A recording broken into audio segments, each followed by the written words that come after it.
Olá pessoal, sejam bem-vindos. Acho que vocês já ouviram falar de objetos voadores não identificados, não é mesmo? Hoje veremos uma das histórias de OVNIs mais famosas do mundo, a do caso Roswell, mas de uma forma bem detalhada, de um jeito que você nunca viu aqui na plataforma do YouTube. Eu sou Gabriel Nicásio e esse é o canal Te Interessa.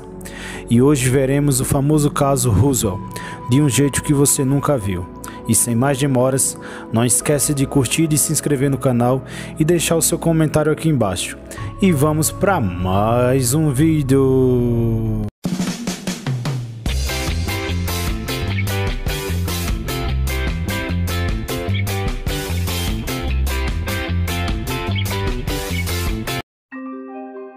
O caso Roswell, ou Incidente em Roswell, é um dos casos mais famosos da ufologia mundial. Diz respeito a uma série de acontecimentos ocorridos em julho de 1947, na localidade de Roswell, no estado do Novo México, nos Estados Unidos, onde um objeto voador não identificado teria caído. No dia 8 de julho de 1947, na localidade de Roswell, Novo México, o jornal Roswell Daily Record publicou em primeira página a notícia de que o 509, grupo de bombardeiros da então Força Aérea do Exército dos Estados Unidos, havia tomado posse do destroço de um disco voador.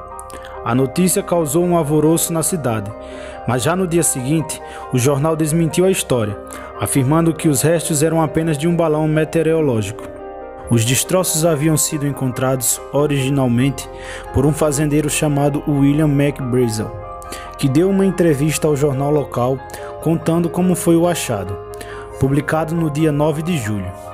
Ele disse que no dia 2 de julho, enquanto andava a cavalo com seu filho Vernon, de 8 anos, deparou-se a cerca de 12 quilômetros do rancho em que vivia com uma série de destroços. Acostumado a encontrar restos de balões meteorológicos, não lhe deu importância no início, só vindo a recolher o material no feriado de 4 de julho, juntamente com a sua mulher e o seu outro filho Victor, de 14 anos. Nesse mesmo dia, ele contou a sua história aos vizinhos, que o informaram que alguns jornais ofereciam até $3.000 por uma prova dos chamados discos voadores. Assunto este que estava causando furor na imprensa, devido às declarações do piloto Kenneth Arnold, feitas 2 semanas antes.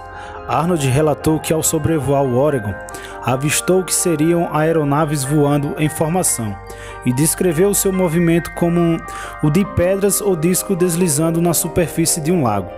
A imprensa logo cunhou o tal termo disco voador, excitando as imaginações, o que estimulou quase 1000 relatos de avistamentos de naves extraterrestres nas semanas seguintes. No dia 7 de julho de 1947, Brazel dirigiu-se até a delegacia do xerife George, no condado de Chaves, informando do que teria talvez encontrado os restos de um disco voador. O xerife telefonou para a base aérea de Roswell, que enviou o Major Billiard Hake Sirius, do 509, do grupo de bombardeiros, juntamente com o capitão Sheridan, para analisarem os destroços. O major recolheu o material e transportou-o para a base de Fort Worth. Enquanto isso, a história se espalhou-se, dando origem à manchete do Roswell Daily Record no dia 8. No dia seguinte, o exército norte-americano tratou de desmentir a versão de discos voadores, afirmando que os destroços encontrados eram de um balão meteorológico. A história do disco acidentado havia sido esquecido até 1978, quando o físico nuclear Stanton Friedman ouviu falar de Jesse Marcel, sobre quem pairavam rumores de já ter tocado um disco voador. Friedman o procurou. Inicialmente, as informações de Marcel eram escassas demais para serem de alguma utilidade a Friedman.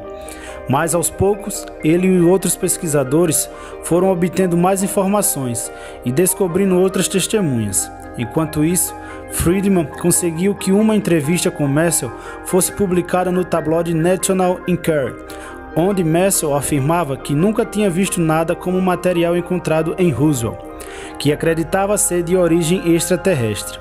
Assim, o assunto Roswell voltou às manchetes e Marcel virou uma celebridade no mundo da ovniologia.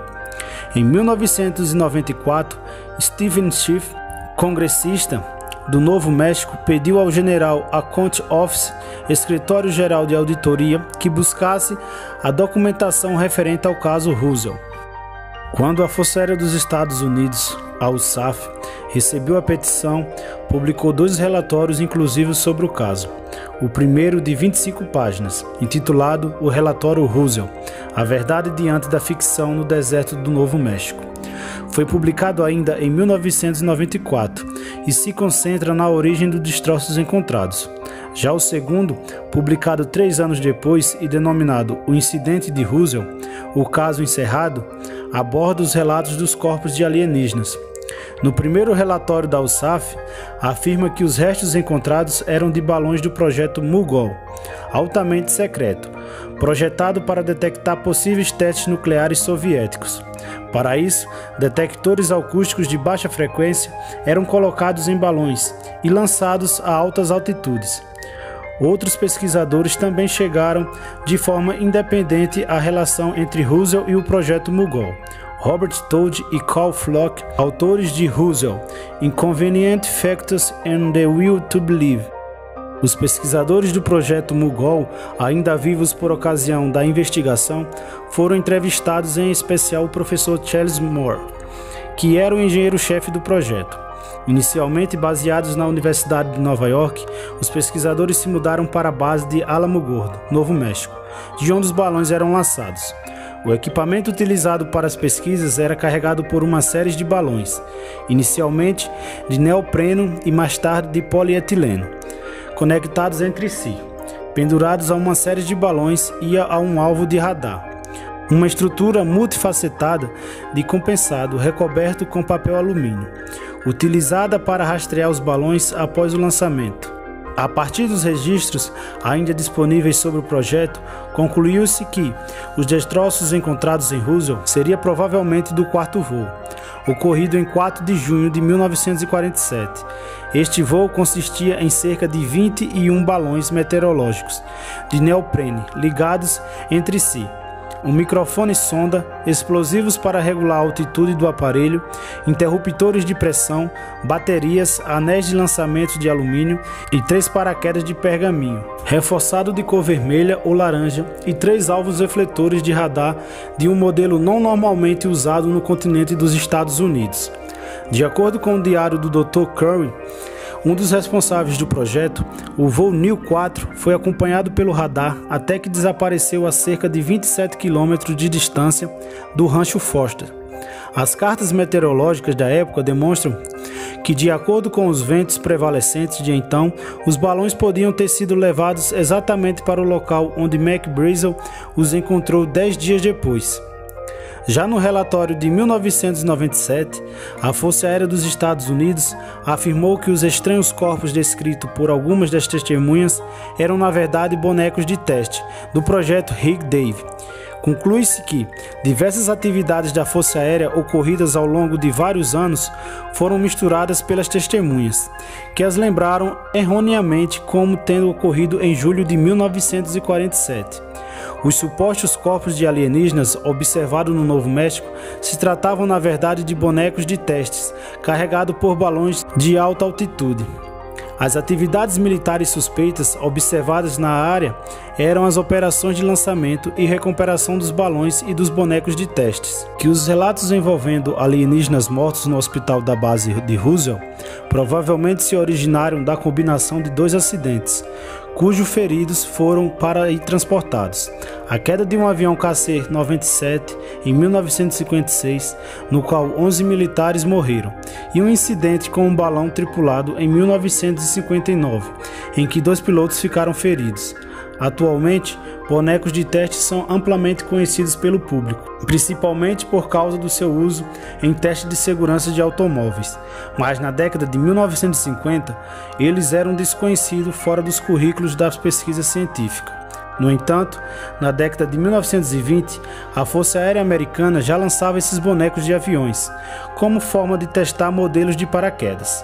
Na década de 1940, eles foram usados para testar assentos de ejeção para caças, que haviam sido inventados pelos alemães.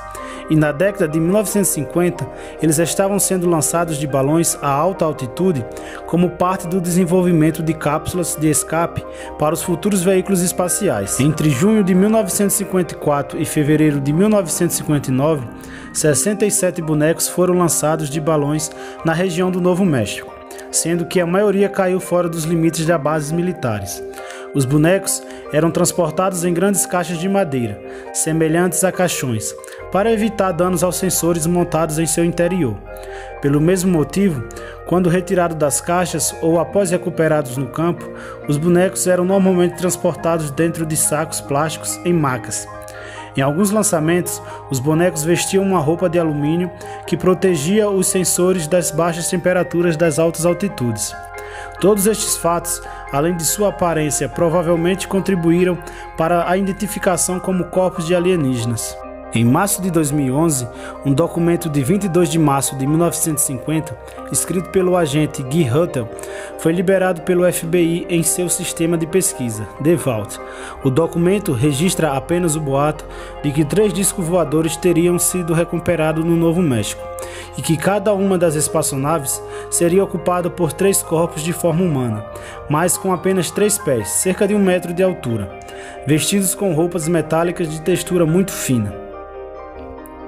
E aí pessoal, o que acharam do vídeo? Será que o incidente de Roswell foi mesmo um objeto vindo de fora do nosso planeta ou foi apenas um balão meteorológico? Deixem suas opiniões aqui nos comentários e não esquece de curtir e se inscrever no canal, isso ajuda o canal a crescer cada vez mais. Até a próxima, galera! Fui!